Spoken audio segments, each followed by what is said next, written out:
We're joined now with one of the voices of the MGEU West Division, Darnell Duff. Darnell, let's talk Neepawa Titans, Kenny Pearson's club, again going through some changes, again missing some big pieces, but they're a young, scrappy team that might be able to catch some teams off guard. What do you think about the Neepawa Titans heading into this season?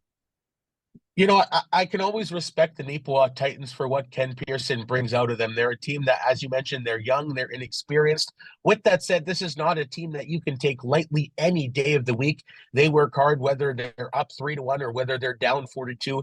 They're going to put in an honest 60 minutes and even a little bit more. But at the end of the day, something that always problematic for me when it comes to the Titans is just that inexperienced, and they don't have that guy who can score at a big moment, or perhaps that goalie who can make a save at a big moment. With that being said, I think their goaltending tandem of Casey Cookett and Mason LeBreau, who played with the league last year, are two pretty capable goaltenders, but inexperienced, certainly for Casey, who played AAA hockey last year. Mason had 13 wins, so he sort of knows what it feels like to win in the MJHL. But it just, when it comes down to it for me, it's just the inexperiencedness of this club that really holds them back from, getting to the next level.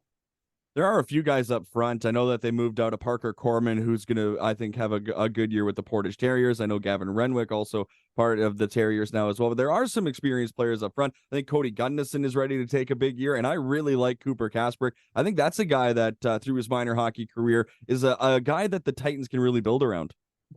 Yeah, absolutely. And I think Cooper Kasper things to the next level. Had 19 points last year. I like what he can do on the ice. He can be pretty invasive, has some pretty good speed, has a pretty decent shot. I think if the Titans want to have success offensively this year, Cooper Kasper has to be a guy who's going to be the focal point. He's probably going to get a ton of power play time, not much penalty killing time, but a lot of 5-on-5 time. And when they're up a man, whether it be 5-on-4 or 5-on-3, Kasper's going to get an opportunity. And I think he's going to have to rise to the occasion. I think he had a decent season last year with those 19 points in a somewhat of a tumultuous season it was for the Titans as I categorize it. But I think Cooper's set, he understands.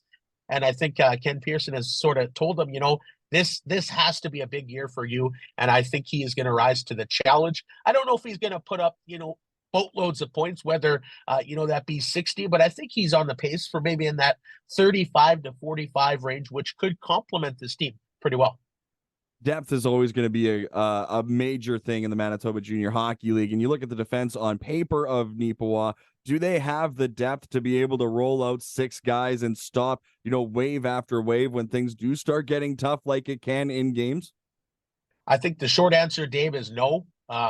They don't. That's something that's going to really trouble me. And that's why their goaltending is going to have to really step up, whether it be LeBreau, who, as mentioned, had 13 wins last year. He's not a veteran in the league, but knows what it takes to win. And then Casey Cookett, who had a pretty good year with the Brandon U18 Wheat Kings last year.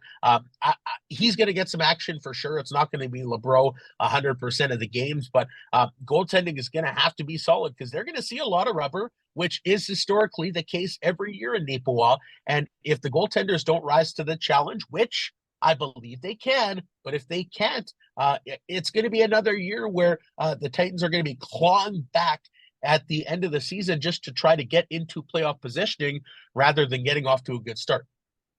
I think, the top team in the West maybe is solidified, but then you start going down a little bit, and every team's got some weaknesses. So Neepawa, if they can pounce early, put some points in the bank, and like you said, then maybe leaves them not fighting and clawing so much down the road, they might be able to, build a little bit of a buffer for themselves, or at least keep themselves in the conversation. Just speak to the importance of coming out of the gate early. Like, this team, despite being young, is not going to have a lot of time to grow or go through growing pains. Absolutely critical. And I mean, I look forward to game 1 when they're going to take on Wayway Capo this Friday. It is absolutely massive for this team to get off to a good start because as the season goes on and as teams make trades and shore up their rosters, especially the top teams in each division, it only gets tougher to win. So Neepawa, it's massive that they get off to a good start. And when I'm talking about a good start, I'm not talking after 10 games being 5-5. That's an okay start. But if you're Neepawa, I'm thinking they have to be in that 6-4, 7-3 range after 10 games, which I don't know if that's asking a lot or if that's not asking a lot.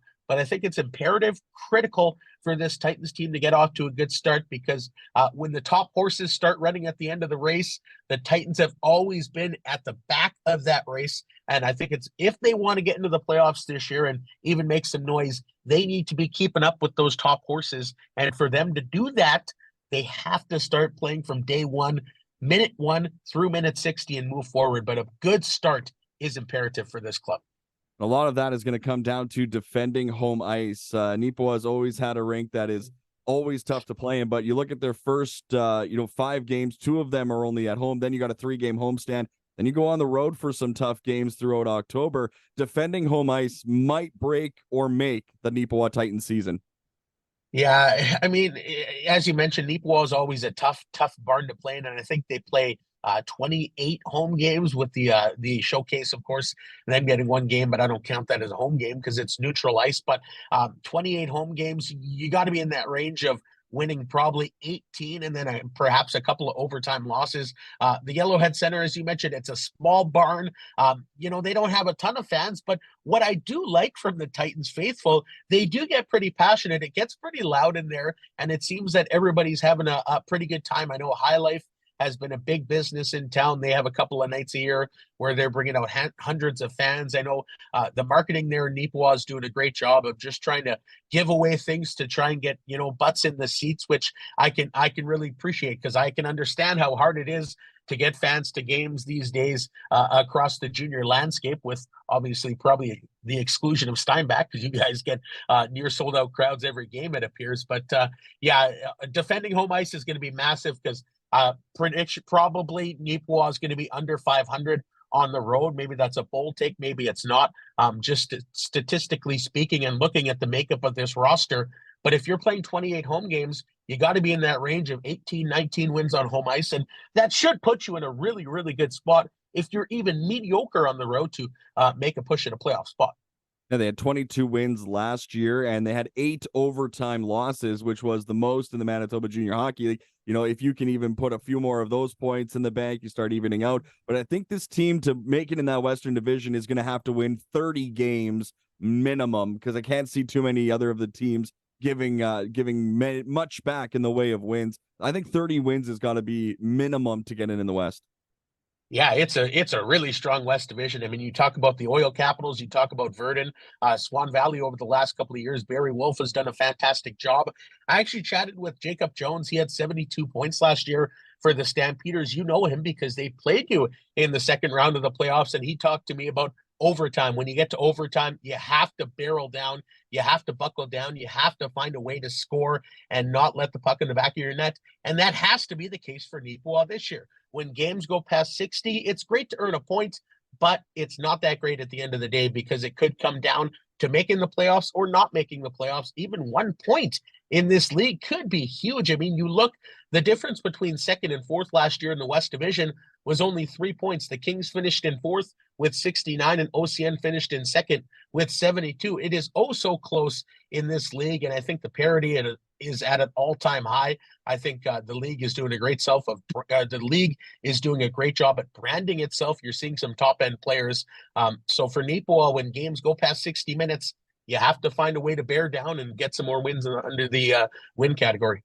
Especially in that West Division when you're going head-to-head. Darnell, thanks for doing this. Right on.